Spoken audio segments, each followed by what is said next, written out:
My name is Barbra Chacos, and I'm going to tell you why I would make an excellent hot yoga teacher and why I chose the Hot Yoga Doctor Teacher Training Program, Costa Rica, 2012.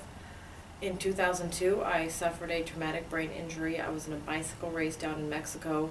I was in a coma, life-flighted, ICU, and as I began to recover and go through westernized medicine's recovery process and program, they told me they didn't know if I would be able to walk again. So I had set a goal. It's like, oh, I'll have to walk again. This would be awful. So I had known about this pilgrimage walk in the north of Spain. I said, okay, I need to be able to do that. What do I need to do?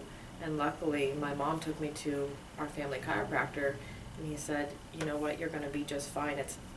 You got to follow these guidelines. There's some things you need to do.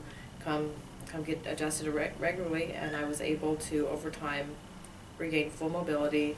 No more wheelchair, no more walker. Everything just started to work better, and I was so much more confident. I was able to actually begin trying out some yoga postures. And then it was through that yoga that one of the patients actually brought me to hot yoga. And I said, oh, that was pretty intense. My first class, I thought, oh, these people are crazy. There's no way that's good for you. And I quickly left the room. However, I came back and I kept practicing, and I practiced quite a lot. Everything just started getting better. I ate better, I slept better, my body worked better. It was so exciting. It was like they'd given me my life back. So I was back in school. I was working towards my degree, and metal plates, everything taken out, and I went over to Spain and I walked over 500 miles in the Community Santiago in the north of Spain by myself. It was just a huge accomplishment, and it was on this walk that I met so many amazing people from around the world. And they would ask me, because I would be doing these yoga postures, they'd say, oh, can you teach me, can you help me? And I said, oh, I'm not a teacher. I didn't, out of respect for the yoga, I didn't feel I was in a place to teach the yoga.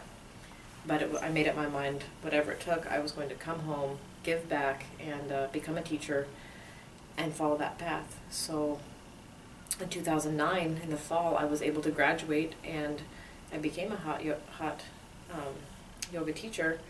It's been a phenomenal experience for me. I've probably at this point taught over 2,000 classes in 2 different countries, met amazing students, teachers. I'm so inspired and so motivated to just do better, not only for myself, my family, my friends, but for my current and future students. I use the Hot Yoga Doctor's materials all the time. They've been a phenomenal resource, and I'm thrilled that she now has a teacher training. However, unfortunately, living on the budget of a yoga teacher, it makes it a little bit tough to come up with enough funding to better yourself and go to training. So I'm hoping to earn a scholarship, and I will see you in Costa Rica.